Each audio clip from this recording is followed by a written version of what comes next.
प्यारे बच्चों, आज के इस वीडियो में हम बात करने वाले हैं वेस्टर्न घाट की, जिसे सह्याद्री पर्वतमाला भी कहते हैं और पश्चिमी घाट पर्वतमाला भी कहते हैं।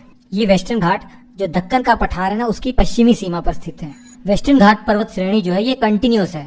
ताप्ती नदी के पास से ये शुरू होकर कन्याकुमारी तक 16 किलोमीटर में फैली हुई लगभग कंटिन्यू पर्वत श्रेणी है। जबकि पूर्वी घाट आगे पढ़ेंगे, ये कटा छटा डिसकंटिन्यू पर्वत श्रेणी है। ऐसा इसलिए क्योंकि गोदावरी, कृष्णा, कावेरी जैसी नदियां पूर्व दिशा में ही बहती हैं, बंगाल की खाड़ी में अपना पानी गिराती हैं। इन नदियों के कारण इन पर्वत श्रेणियों के बीच में गैप हो गया है बहुत सारा। और वेस्टर्न घाट की जो ढलान है वो पश्चिम की तरफ बहुत ही तीव्र ढलान है, जबकि पूर्व की तरफ मंद ढलान है। वेस्टर्न घाट गुजरात में, महाराष्ट्र में, गोवा में, कर्नाटक में, केरल में, तमिलनाडु में फैली हुई है। हिमालय पर्वत श्रेणी के बाद दूसरी सबसे लंबी पर्वत श्रेणी वेस्टर्न घाट ही है। पश्चिम घाट की एवरेज हाइट लगभग 1200 मीटर के आसपास है। उत्तर से दक्षिण की ओर आएंगे तो इसके पर्वतों की ऊंचाई बढ़ती जाती है। इस वेस्टर्न घाट की जो सबसे ऊंची चोटी है उसका नाम है अन्नाईमुड़ी, जिसकी हाइट 2695 मीटर है। और दक्षिण भारत की सबसे ऊंची चोटी यही अन्नाईमुड़ी है। और ये अन्नाईमुड़ी जो चोटी है, अन्नाईमलाई जो पर्वत श्रेणी है उसका हिस्सा है। और अन्नाईमलाई पर्वत श्रेणी वेस्टर्न घाट का हिस्सा है, हम जानते हैं। वेस्टर्न घाट की पश्चिम में जो ढलान है वो तीव्र होने के कारण जो दक्षिण पश्चिम की तरफ से मानसून आता है वो इसे टकराता है और जमकर यहाँ पर बारिश होती है। लगभग 200 से 250 सेंटीमीटर इस तरह की यहाँ बारिश होती है, जबकि इसके पूर्व में बहुत कम बारिश होती है। यही कारण तो है। मुंबई और पुणे में अगर तुलना करेंगे, मुंबई में अधिक बारिश होती है पुणे की तुलना में। और एक इंटरेस्टिंग चीज ये है, आपको पता होगा कि जो पश्चिमी तट है यहाँ पर बंदरगाह अधिक है पूर्वी तट की अपेक्षा। ऐसा इसलिए क्योंकि पश्चिम तट पर जो समुद्र है वो ज्यादा गहरा है पूर्व तटों की अपेक्षा। इसीलिए जब समुद्र गहरा होगा तो बंदरगाह बनाना आसान हो जाता है, ताकि जो बड़ी बड़ी जहाजें हैं वो आसानी से तट तक आ सकती हैं। पढ़ने की सुविधा की दृष्टि से वेस्टर्न घाट को 3 भागों में हम बांट सकते हैं। हालांकि कई किताबों में आपको 2 भागों में बांटा हुआ दिखाई देगा और कई किताबों में 3, लेकिन हम अपनी सुविधा की दृष्टि से इसे 3 भागों में बांटेंगे। ऊपर की तरफ जो ताप्ती नदी से गोवा तक का हिस्सा है इसे उत्तरी भाग कह देते हैं। और गोवा से जो नीलगिरी पर्वत श्रेणी है ये वाला हिस्सा मध्य भाग कह देंगे। नीलगिरी पर्वत श्रेणी के पास पूर्वी घाट ऐसा लगता है कि पश्चिमी घाटों से मिली हुई हैं। और नीलगिरी के पास एक दर्रा आप आगे पढ़ेंगे, माउंटेन पास पाल घाट, वहां से लेकर कन्याकुमारी तक इसे दक्षिणी हिस्सा कह देंगे, दक्षिण भाग कह देंगे। सबसे पहले उत्तरी भाग की बात करते हैं। इसका ज्यादातर हिस्सा जो दक्कन के लावा है उससे बना हुआ है। और यहाँ पर कुछ बहुत महत्वपूर्ण पर्वत श्रेणी है, जैसे अजंता पर्वत श्रेणी, ये इसी में पड़ती है, वेस्टर्न घाट का हिस्सा है। सतमाला पर्वत श्रेणी, बालाघाट पर्वत श्रेणी, हरिश्चंद्र पर्वत श्रेणी, ये सभी पश्चिम घाट का हिस्सा है और उत्तर दिशा में है। और इस उत्तरी भाग में जो मुख्य चोटियां आपको दिखाई देती हैं, जैसे कालसुबाई, इसकी हाइट 1646 मीटर है। सालहेर 1567 1567 मीटर इसकी हाइट है। महाबलेश्वर 1400 मीटर इसकी लगभग हाइट है। मध्य भाग की अगर बात करें, जो गोवा से नीलगिरी पर्वत श्रेणी तक है, ज्यादातर इसका हिस्सा ग्रेनाइट और नीस चट्टानों से बना हुआ है। और इस भाग में जो सबसे महत्वपूर्ण चोटी है वो डोडा बेटा है। जो नीलगिरी पर्वत श्रेणी है ना, इसकी सबसे ऊंची चोटी है ये डोडा बेटा। और नीलगिरी पर्वत श्रेणी की बात यह है, खासियत, कि ये पड़ता तो वेस्टर्न घाट के अंदर ही है, लेकिन यहाँ पर पूर्वी घाट की पहाड़ियां भी इसमें मिल जाती हैं। तो लिंक पॉइंट आप कह सकते हैं पश्चिमी घाट और पूर्वी घाट का। अब दक्षिणी हिस्से की बात करते हैं। यहाँ पर एक दर्रा है पालघाट, उसी के दक्षिण में कन्याकुमारी तक ये दक्षिणी हिस्सा है। इसके अंदर जो बहुत महत्वपूर्ण श्रेणियां हैं, जैसे अन्नाईमलाई पर्वत श्रेणी, कार्डेमम या इलायची की पहाड़ियां और अगस्त्य मलाई की पहाड़ियां, ये 3 महत्वपूर्ण पर्वत श्रेणियां हैं जो इसका हिस्सा है।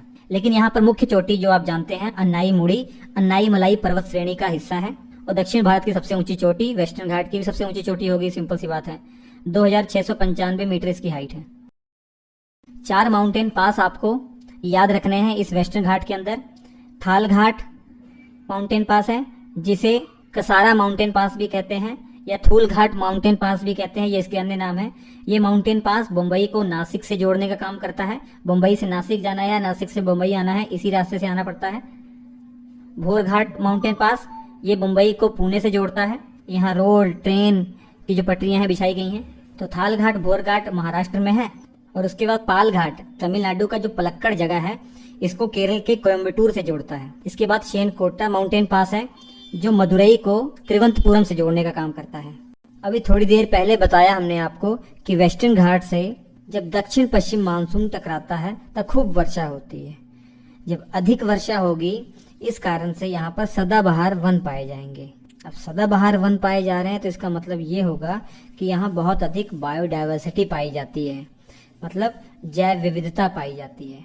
बायोडायवर्सिटी का मतलब आपको समझ में आना चाहिए। बायो का मतलब लाइफ, डायवर्सिटी का मतलब वैरायटी, मतलब बहुत अधिक प्रजाति के पेड़ पौधे जीव जंतु यहाँ पाए जाते हैं। नाम से स्पष्ट हो रहा है लाइफ और वैरायटी। जो लाइफ है वो कई वैरायटी में एग्जिस्ट करती है, मतलब कई प्रजाति के पेड़ पौधे और कई प्रजाति के जीव जंतु यहाँ पाए जाते हैं।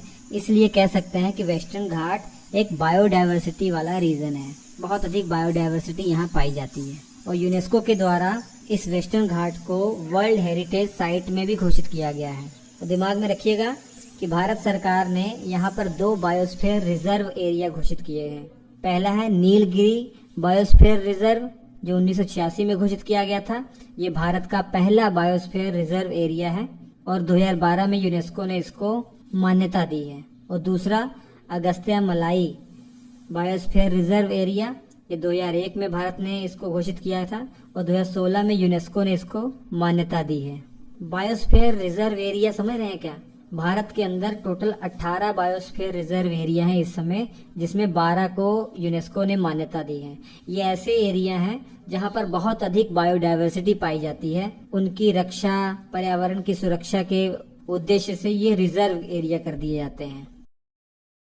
इन सब के अलावा एक बहुत इम्पोर्टेंट चीज मैं आपको बताने वाला हूँ। पूरी दुनिया में 36 बायोडायवर्सिटी हॉटस्पॉट घोषित किए गए हैं, जिनमें से एक वेस्टर्न घाट भी है। इन 36 बायोडायवर्सिटी हॉटस्पॉट रीजन में हमारे भारत के अंदर 4 ऐसे रीजन हैं, इनमें एक वेस्टर्न घाट भी है। अब कोई भी जो बायोडायवर्सिटी से भरपूर एरिया हॉटस्पॉट की कैटेगरी में कब घोषित किया जाता है, मतलब संवेदनशील की कैटेगरी में कब घोषित किया जाता है, उसके लिए 2 कंडीशन है। पहली कंडीशन है कि उस रीजन में कम से कम 1500 प्रजाति के संवहनीय पौधे पाए जाते हों।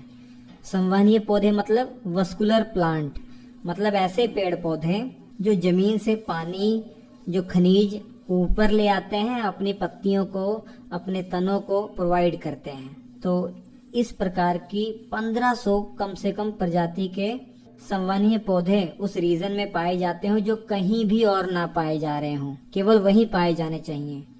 पहली कंडीशन ये है। दूसरी कंडीशन ये है कि उस रीजन में 70% से अधिक मूल पर्यावास नष्ट हो चुका हो और 30% मूल प्राकृतिक वनस्पतियां विलुप्त की कगार पर हो।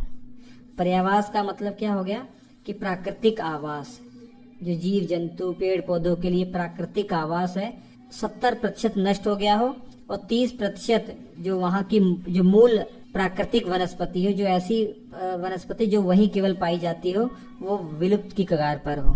तो ये अगर दोनों कंडीशन है तो वो एरिया हॉटस्पॉट की कैटेगरी में घोषित कर दिया जाता है। ये मतलब आप दिमाग में रखिएगा, ये रीजन संकट की स्थिति में है कि इस रीजन को मानव से खतरा है। तो मैं उम्मीद कर रहा हूँ बायोडायवर्सिटी हॉटस्पॉट और बायोडायवर्सिटी क्या होती है और बायोस्फीयर रिजर्व क्या होता है, इसमें आपको कोई कंफ्यूजन नहीं होना चाहिए, क्योंकि कई बच्चों को इनमें डाउट रहता है। तो इसमें कोई डाउट नहीं होना चाहिए, सब अलग अलग चीजें हैं।